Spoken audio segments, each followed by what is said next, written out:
ফেব্রুয়ারিতে ত্রয়োদশ জাতীয় সংসদ নির্বাচন। সারা দেশ প্রস্তুত হচ্ছে একটি অবাধ, সুষ্ঠু ও গ্রহণযোগ্য নির্বাচনের জন্য। কি ভাবছেন সাধারণ মানুষ থেকে শুরু করে আগামীর জনপ্রতিনিধিরা? সে কথা জানাতে ডিবিসি নিউজের ইলেকশন এক্সপ্রেস ছুটে যাচ্ছে সব সংসদীয় আসনে। এখন রয়েছে সংসদীয় আসন 214 ফরিদপুর 4-এ।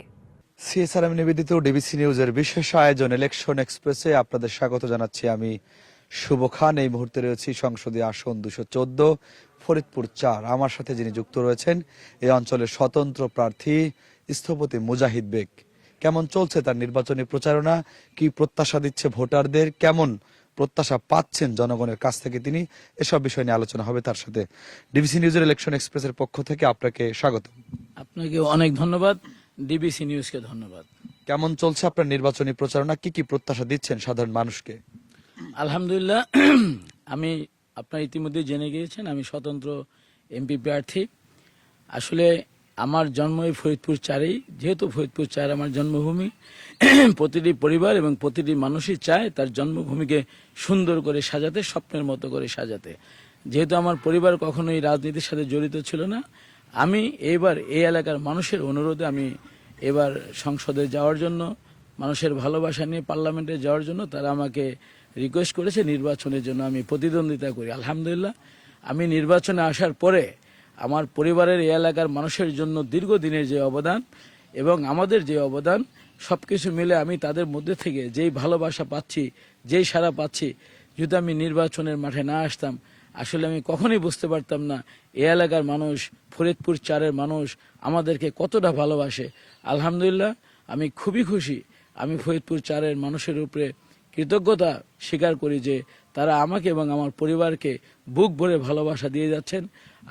কি কি প্রত্যাশা দিচ্ছেন সাধারণ মানুষকে? বিজয়ী হলে কি কি কাজ করবেন 4 আসনে? আসলে প্রত্যাশা হচ্ছে, আপনারা ইতিমধ্যেই জানেন যে 1930 সাল থেকে আজ পর্যন্ত আমার পরিবার এই এলাকার মানুষের আর্থসামাজিক উন্নয়নে এমন কোনো কাজ নাই যে আমার পরিবার করে না। ইতিমধ্যে আপনারা অনেকেই জেনে গিয়েছেন যে আমি একটা প্রার্থী যার এই এলাকার মানুষের কল্যাণের জন্য শিক্ষাক্ষেত্রে স্কুল, কলেজ, মসজিদ, মাদ্রাসা, হসপিটাল এমন কোনো প্রতিষ্ঠান নাই এলাকার মানুষের কল্যাণের জন্য আমরা করি নাই। আমরা ইতিমধ্যে 37,000-এর বেশি গরিব অসহায় মানুষকে চোখের ফ্রি চিকিৎসা করে দিয়েছি, ক্যান্সারের চিকিৎসা করাচ্ছি, দাঁতের চিকিৎসা করাচ্ছি।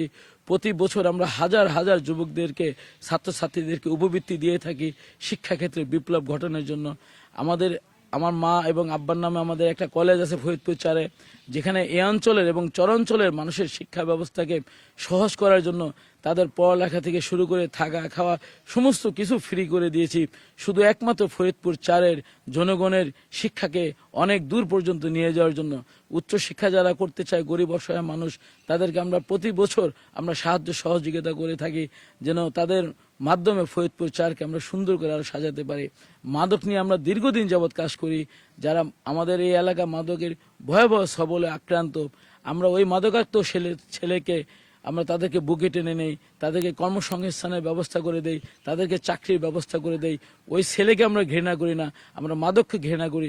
এভাবে আমরা মাদকের সবল থেকে সত্যিকারই হৃদয় থেকে উপলব্ধি করি তার পরিবার এবং তাকে কিভাবে রক্ষা করা যায়।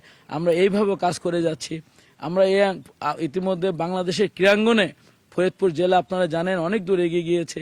এই ফরিদপুর জেলায় যত খেলাধুলা হয় কোনো না কোনোভাবে আমি জড়িত থাকি, যেন প্রতিটা যুবক মাঠে আসে, মাঠ থেকে তারা মসজিদে যায়, ধর্মীয় অনুশাসন তারা মেনে চলে। অসংখ্য ধন্যবাদ আপনাকে। আসলে আপনি যে সবগুলো বলছেন প্রতিটি কাজে আসলে সাধারণ মানুষের জন্য কল্যাণে করে যাচ্ছেন। আপনার প্রত্যাশা পূরণ হোক। দর্শক দেখছিলেন আসলে সিএসআরএম নিবেদিত ডিবিসি নিউজের বিশেষ আয়োজন ইলেকশন এক্সপ্রেস। আমার সাথে যুক্ত ছিলেন ফরিদপুর 4 আসনের স্বতন্ত্র প্রার্থী স্থপতি মুজাহিদ বেগ। কেমন প্রচারণা চলছে সে বিষয় নিয়ে আলোচনা হলো। পরবর্তী আয়োজন দুপুর 12টায় অন্য কোনো প্রার্থীকে নিয়ে আপনাদের সামনে আমরা হাজির হব। সে পর্যন্ত আমাদের সাথে থাকবেন, ডিবিসি নিউজের সাথেই থাকবেন।